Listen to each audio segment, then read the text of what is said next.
तुम शादियों में जाती हो तो मेकअप करती हो, तुम मायके जाती हो तो सज संवर के जाती हो, तुम्हें कहीं जाना होता है तुम अच्छे कपड़े पहनती हो, लेकिन शौहर बेचारा जब घर आता है तुम शौहर के लिए कभी नहीं सजती, शौहर के लिए कभी मेकअप नहीं करती। तुम्हारे हुस्न और खूबसूरती और तुम्हारी सुंदरता का अगर कोई हकदार है तुम्हारा शौहर है। तुम शौहर के लिए नहीं संवरती हो, तुम समाज के लिए संवरती हो, तुम मायके के लिए संवरती हो, तुम शादी ब्याह के लिए संवरती हो। मेरी प्यारी माँ बहनों, बेहतरीन बीवी वो है जो शौहर के लिए अच्छा कपड़ा पहने, शौहर के लिए मेकअप करे, शौहर के लिए सजे, शौहर के लिए संवरे, शौहर के लिए अपने आप को खूबसूरत बनाए। मगर अफसोस की बात है आज हमारी औरतें जो होती हैं वो सारी दुनिया के लिए सजती हैं लेकिन शौहर के लिए नहीं सजती। इसीलिए अल्लाह के नबी से जब पूछा गया, अय अल्लाह के नबी सबसे बेहतरीन औरत कौन सी है, तो अल्लाह के नबी ने कहा था सबसे बेहतरीन औरत वो है अल्लती तसुर्रुहु इज़ा नजर, जब शौहर देखे तो बीवी को जब शौहर देखे तो शौहर खुश हो जाए। यानी बीवी अपने चेहरे से, अपनी खूबसूरती से शौहर के दिल को लुभा दे, शौहर के दिल को खुश कर दे। शौहर जब भी बीवी को देखे शौहर की टेंशन खत्म हो जाए, शौहर का गम खत्म हो जाए, शौहर की तकलीफ खत्म हो जाए। बुखारी के अल्फाज हैं, उम्मे सुलैम रजी अल्लाह ताला अन्हा ने शौहर के लिए मेकअप किया, अपने आप को सजाया संवारा, अच्छे कपड़े पहने। आज की जबान में और आज के दौर में हम कह सकते हैं कि मेकअप किया, क्रीम लगाई, पाउडर लगाया, अपने आप को खूबसूरत बनाया अपने शौहर के लिए। गौर करो, मासूम बच्चे की लाश घर में रखी है, छोटे बच्चे की लाश घर में रखी है और उस बच्चे की मां अपने शौहर के लिए मेकअप कर रही है, सज रही है, संवर रही है। दोनों मियां बीवी बिस्तर पर आए, मियां बीवी के दरमियान मुलाकात हुई। जब सुबह का वक्त आया उम्मे सुलैम ने शौहर से कहा, इजाजत हो तो एक बात कहना चाहती हूं। कहा बताओ क्या बात है। कहा यह बताइए कि अगर अल्लाह तबारक व तआला किसी को, पहले एक सवाल का जवाब दीजिए कि अगर कोई अपना सामान कहीं उधार, किसी को उधार दे दे, आरियत के तौर पे दे दे, अमानत के तौर पे दे दे और बाद में वापस मांगे तो क्या वापस दे देना चाहिए या बुरा मानना चाहिए। कहा कि भाई जब सामान किसी ने उधार दिया था और वापस मांग रहा है तो हमारा सामान तो था नहीं, उसने हमको उधार दिया था तो वापस मांग रहा है तो दे देना चाहिए। कहा कि खुशी खुशी देना चाहिए या नाराज होकर देना चाहिए। कहा खुशी खुशी देना चाहिए, सामान हमारा थोड़ी था, सामान जिसका था वो मांग रहा है, दे दो। कहा है मेरे सरताज, हमारा बच्चा भी अल्लाह ताला की तरफ से एक अमानत था, अल्लाह ताला ने अपनी अमानत को वापस ले लिया है। हमारा बच्चा अब इस दुनिया में नहीं है। कल जब आप सफर से आए थे, सफर में आने के पहले बच्चे का इंतकाल हो चुका था, लेकिन आप सफर से आए थे, मैंने आपको बताना मुनासिब नहीं समझा, मैं अभी बता रही हूं। आप जाइए और अपने बच्चे के कफन दफन का इंतजाम कीजिए, बच्चे को दफनाने का इंतजाम कीजिए, कफनाने का इंतजाम कीजिए। अबू तलहा रजी अल्लाह तआला अन्हु का दिमाग खराब हो गया। कहा कि तुम ये बात अभी बता रही हो मुझे, मेरे बच्चे की लाश घर में रखी रही और मैं चैन से खाना खाता रहा, मेरे बच्चे की लाश घर में पड़ी रही और तुम मेकअप करती रही, मेरे बच्चे की लाश घर में पड़ी रही और हम मियां बीवी मुलाकात करते रहे। अबू तलहा अंसारी रजी अल्लाह तआला अन्हु का दिमाग खराब हुआ। वो अल्लाह के नबी के पास आए और नबी अकरम को पूरा वाकया सुनाया। अल्लाह के नबी ने फरमाया, अय अबू तलहा, तुम्हारी बीवी ने कोई गलत काम नहीं किया है, तुम्हारी बीवी ने सब्र किया है, तुम्हारी बीवी ने सब्र किया है और अल्लाह ताला इस सब्र का बदला तुम्हारी बीवी को देगा। इंशाअल्लाह अल्लाह ताला तुमको इस बच्चे का बेहतरीन बदला अता फरमाएगा, तुम्हें और भी बच्चे पैदा होंगे। उसके बाद उम्मे सुलैम एक मरतबा फिर हामिला हुई, एक मरतबा फिर वो प्रेग्नेंट हुई और फिर उनके घर में जब बच्चा पैदा हुआ उस बच्चे का नाम अब्दुल्ला रखा गया। और फिर वो बच्चा जब बड़ा हुआ और उसकी शादी हुई, उस बच्चे के 9 लड़के हुए और वो 9 के 9 कुरान के आलिम और हाफिज हुए। इस तरीके से अल्लाह तबारक व तआला ने उम्मे सुलैम को उनके सब्र का बदला दिया। तो हमारी शरीयत हमें सब्र की तालीम देती है मेरे भाई। अगर नेमत मिले, खुशी मिले तो शुक्र करो, और मुसीबत आए तो सब्र करो। एक मुसलमान के लिए कामयाबी के यही 2 रास्ते हैं, नेमतों पर शुक्र करो और मुसीबतों पर सब्र करो। मेरे नबी ने सब्र से काम लिया, और जब मेरे नबी ने सब्र किया अल्लाह ने बेहतरीन बदला दिया।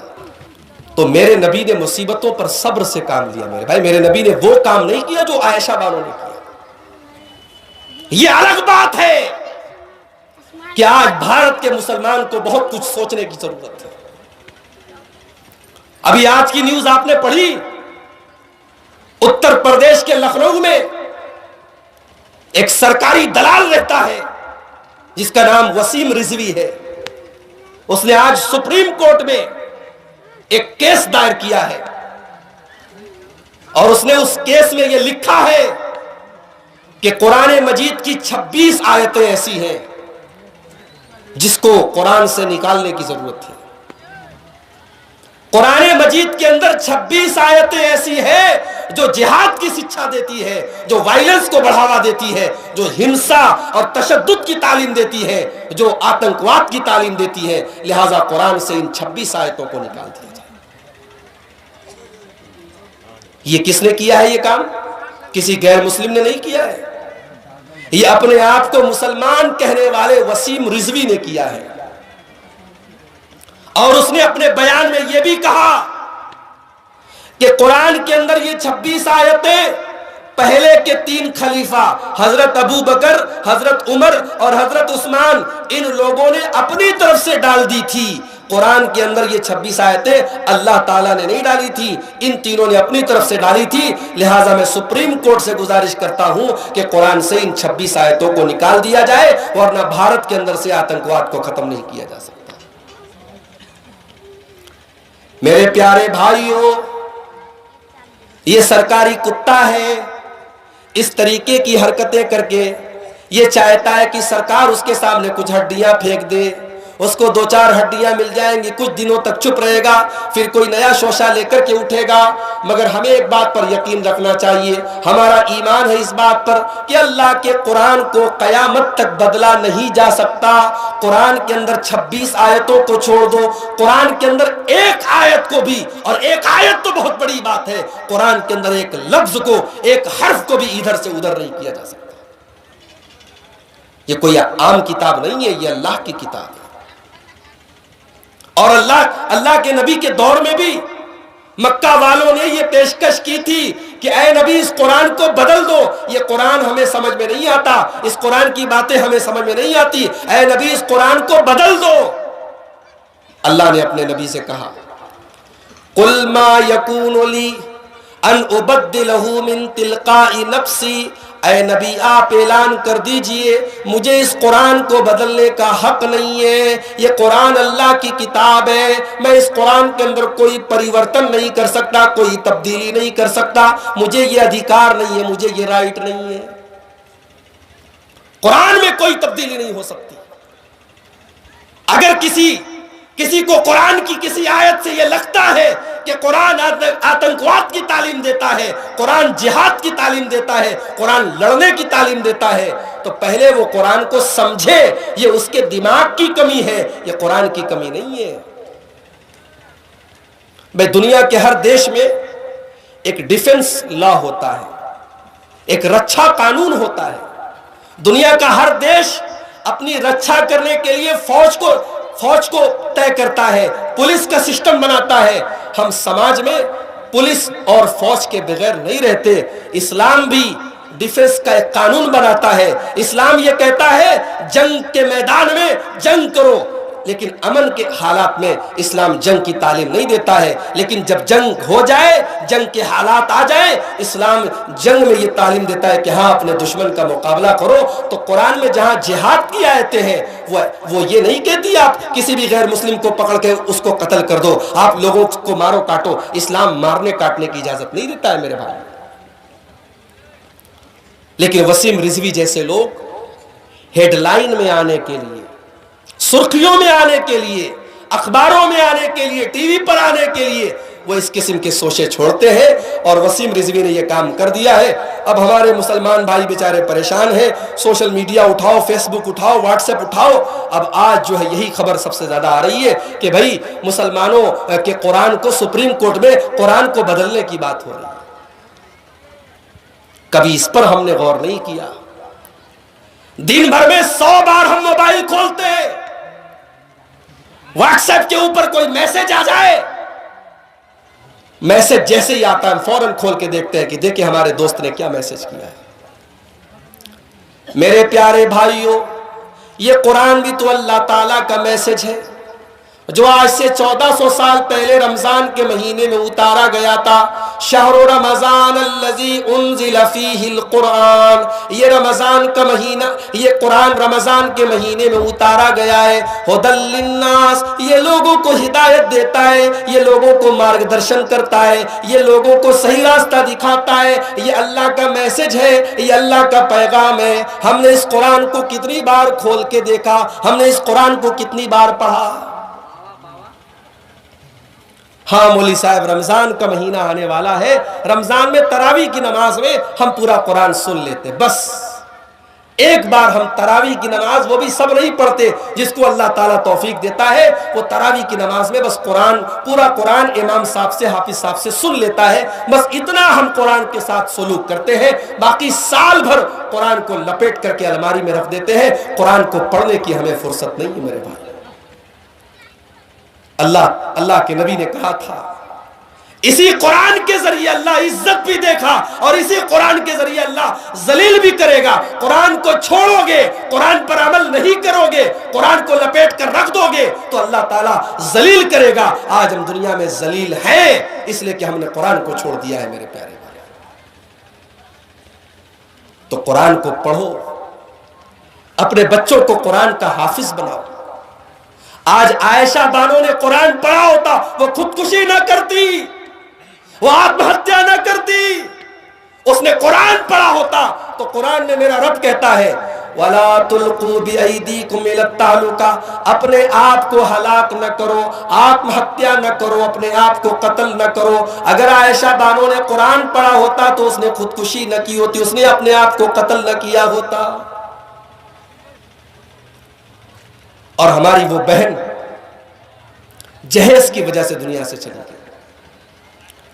हम लोग माशाअल्लाह यहां जितने लोग बैठे सब अहले हदीस लोग हैं, सब कुरान हदीस पे चलने वाले लोग हैं, सब सीने पर हाथ बांधने वाले लोग हैं, सब आमीन जोर से बोलने वाले लोग हैं, सब रफा यदैन करने वाले लोग हैं। मगर अभी मैं हाथ उठा करके पूछूं कि बताओ आप शादी में जहेज का लेन देन करते हो कि नहीं करते? अगर मैं पूछूं सबकी गर्दन झुक जाएगी। हाँ मौली साहब, हमारे यहाँ तो जहेज लिया जाता है, दिया जाता है। नमाजी भी ले रहा है, बेनमाजी भी ले रहा है, आलिम भी ले रहा है, जाहिल भी ले रहा है, बुरा भी ले रहा है, नेक भी ले रहा है, सब ले रहे हैं जहेज।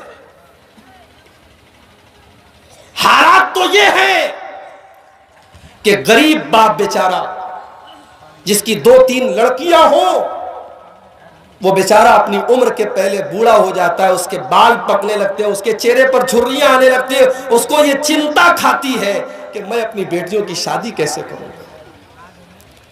मेरे प्यारे भाइयों, आयशा बानो तो चली गई, वो हमें और आपको ये सबक सिखा करके गई है कि अगर हमने समाज का सिस्टम नहीं बदला, अगर हमने जहेज को खत्म नहीं किया तो न जाने कितनी आयशा बानो इसी तरीके से मरती रहेंगी, हमारी कितनी बहनें इस दुनिया से जाती रहेंगी और जान देती रहेंगी।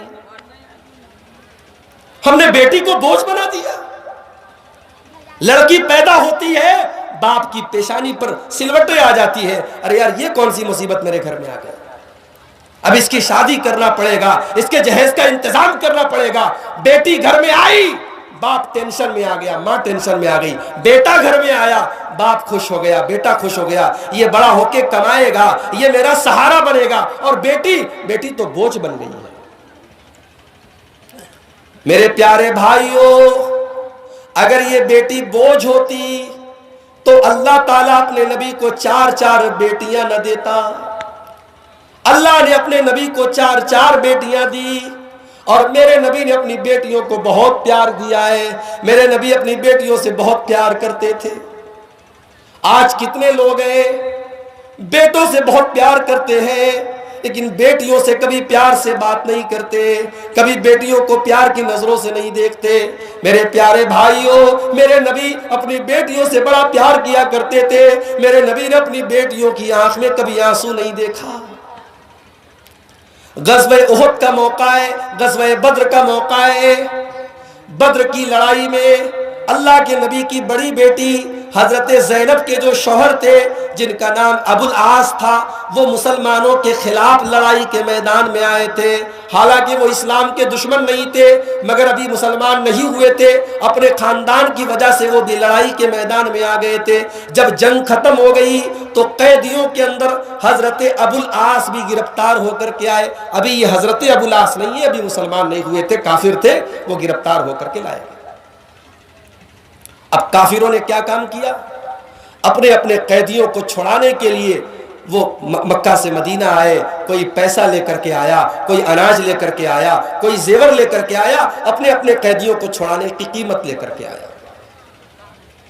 अल्लाह के नबी की बड़ी बेटी हजरत ज़ैनब रजी अल्लाह ताला अन्हा वो भी मक्का से मदीना आई अपने शौहर को छुड़ाने के लिए, नबी के दामाद को छुड़ाने के लिए वो भी आती हैं और वो अपने शौहर को छुड़ाने के लिए अपने गले का हार लेके आती हैं। ये कौन सा हार है? ये वही हार है जो उनकी माँ ने हजरत खदीजा ने अपनी बेटी को शादी के मौके पर दिया था।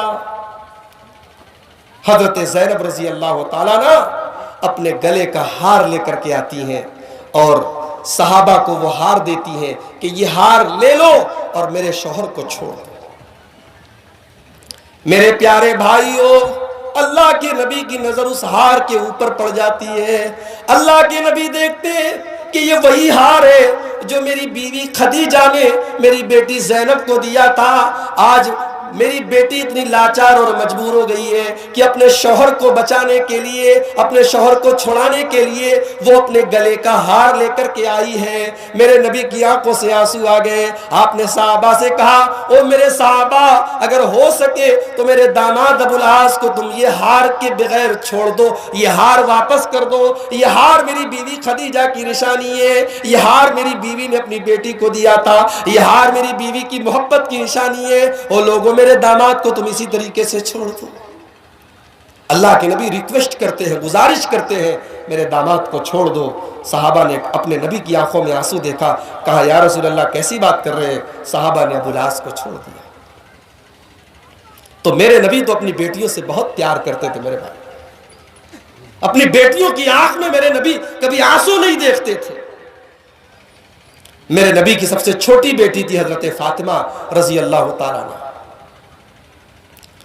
शादी के बाद भी जब हजरत फातिमा अपने मायके आती थी, अल्लाह के नबी के घर में आती थी, बुखारी के अल्फाज है, अल्लाह के नबी खड़े हो जाते थे। आज तो हम में से कितने बदनसीब हैं जो बेटियों से प्यार से बात नहीं करते। बेटियां घर में आती हैं, बेटियों से बोलते तक नहीं है, बेटियों को मोहब्बत से देखते तक नहीं है। मेरे नबी अपनी बेटी फातिमा के इस्तिकबाल में खड़े हो जाते थे। हाय हाय मेरी बेटी फातिमा आई है। अल्लाह के नबी खड़े हो जाते थे, अपनी बेटी की पेशानी को चूम लेते थे और अपनी कुर्सी पर, अपनी सीट पर, अपनी जगह अपनी बेटी को बिठाते थे।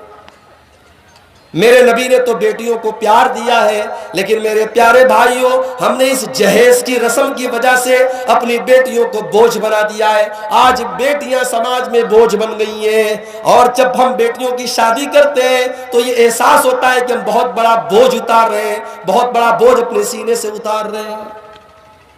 इस जहेज की रस्म को खत्म करो मेरे भाई। ये जहेज बहुत सारी जाने ले चुका है, अब जाग जाओ, अब अपने अंदर गैरत पैदा करो और इस जहेज को खत्म करो। बहुत बड़ा उर्दू का शायर था मीर तकी मीर, वाकया शायद आपने सुना भी होगा किसी तकरीर में। उसने भी बड़े धूमधाम से अपनी बेटी की शादी की थी। बहुत अमीर तो था नहीं, शायर था, बहुत पैसे वाला नहीं था। उसने अपना मकान बेच दिया अपनी बेटी के जहेज का इंतजाम करने के लिए। मीर तकी मीर ने अपना घर बेच करके अपनी बेटी की शादी कर दी। जहेज की जो लंबी चौड़ी लिस्ट मिली थी, सारी लिस्ट को पूरा कर दिया उसने। बेटी विदा हो रही है, बेटी की आंखों से आंसू बह रहे हैं। बेटी को एहसास हो रहा है कि मेरे बाप ने मेरा जहेज जमा करने के लिए, मेरा जहेज का इंतजाम करने के लिए अपना घर बेच दिया। बेटी के दिल को सदमा लगा, बेटी की आंखों से आंसू बह रहे हैं, बेटी रो रही है। शादी की पहली रात जब वो बेटी मीर तकी मीर की बेटी अपने ससुराल पहुंची, आज शादी की पहली रात है, आज सुहाग रात है, आज उसकी जिंदगी की हसीन रात है। जब वो अपने शौहर के घर पहुंची और शौहर उसके पास मिलने के लिए आया, क्या देखता है कि उसकी बीवी मरी पड़ी है। वो हार्ट अटैक से, दिल की धड़कन के रुक जाने से उसका इंतकाल हो चुका है। वो अपने बाप की तकलीफ न देख सकी, वो अपने बाप का सदमा न देख सकी, वो अपने बाप के दिल पर ये बोझ न देख सकी कि मेरे बाप ने मेरे जहेज का इंतजाम करने के लिए अपना घर बेच दिया, अपने सर की छत बेच दी। वो बेटी हार्ट अटैक से इंतकाल कर जाती है। सुबह होती है, मीर तकी मीर के घर कोई आके कहता है, मीर साहब आपकी बेटी का इंतकाल हो गया। मीर तकी मीर दौड़ता हुआ अपनी बेटी की ससुराल पहुंचा, देखा सामने बेटी लेटी हुई है, बेटी की लाश पड़ी हुई है और बेटी के बदन पे सफेद कफन का कपड़ा, कफन में लिपटी हुई उसकी जवान बेटी लेटी हुई है। मीर तकी मीर बहुत बड़ा शायर था, उसने अपनी बेटी की लाश को देखा, कहा अब आया है आराम जां ख्याल इस नामुरादी में, कफन देना तुझे भूले थे हम तेरी शादी में। ऐ मेरी बेटी मुझे क्या पता था तू एक रात भी अपने ससुराल में नहीं रहेगी, मुझे क्या पता था आज मुझे तेरी लाश देखनी पड़ेगी। मैंने तेरे शौहर की और तेरे ससुराल वालों की जहेज की सारी डिमांड को पूरा किया था, लेकिन बस एक चीज मैंने नहीं दिया था, मैंने कफन का कपड़ा नहीं दिया था। अब आया है आराम जा ख्याल इस नामुरादी में, कफन देना तुझे भूले थे हम तेरी शादी में। मेरी बेटी काश मैंने कफन का कपड़ा भी तुझे दे दिया होता, तो आज तेरे बदन पे ये कफन का कपड़ा तेरे ससुराल का न होता, तेरे बाप का होता, तेरे बाप का दिया हुआ कपड़ा होता।